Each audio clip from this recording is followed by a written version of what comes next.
Spending time alone is so much easier than surrounding yourself with others sometimes. I feel like living in New York City, it's so wild because you're around so many people all the time, yet you still kind of have this pull to spend as much time alone as possible. And even when you're surrounded by all these people, you still kind of feel alone. And here's me introspectively eating my granola bar. I have been really trying lately to get out of my shell, and that feels so weird to say because I've spent most of my life being a raging extrovert. I always had to be surrounded by others, basically my entire life, to feel content with anything. I feel as if it was a bit more of an escapism from the reality of what was going on in my head.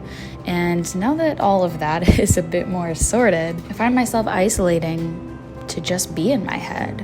And it's weird how it's flipped so much over the past year or so. I feel like before I was all about being around other people, never being alone, always going, finding the next thing I was gonna do to fill that void of emptiness. Yet now, that void of emptiness is literally all I want ever. So I'm trying to find a healthy balance and be less alone in this big, crazy city. There's so much to explore and so much to do, and I feel like I'm depriving myself of so much experience.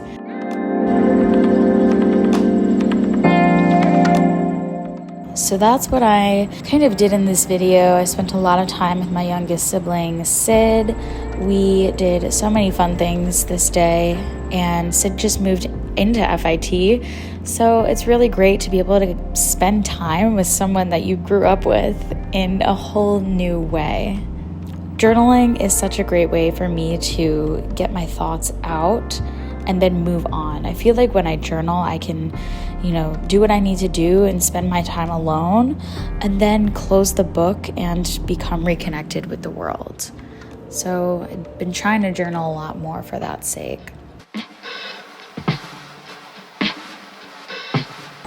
It's gonna zoom up really slow. Amazing.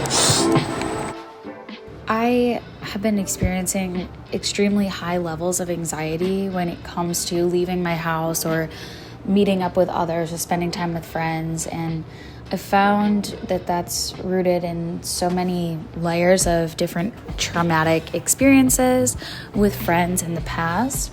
But I've been trying to realize that my friends now are not like my friends in the past.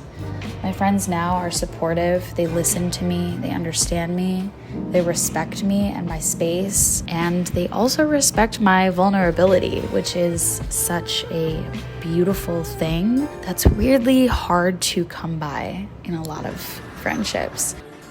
Heyo. Maybe it wasn't friends and being around others that was making me anxious. It was more so the thought that those people were going to cause harm in my life or wreak havoc on all of the progress I've made within myself. So I think it's just kind of boiled down to finding the right people and surrounding myself with people who do care about me and who support me and who listen to me. You know who you are if you're one of those people, and I'm super, super thankful for you.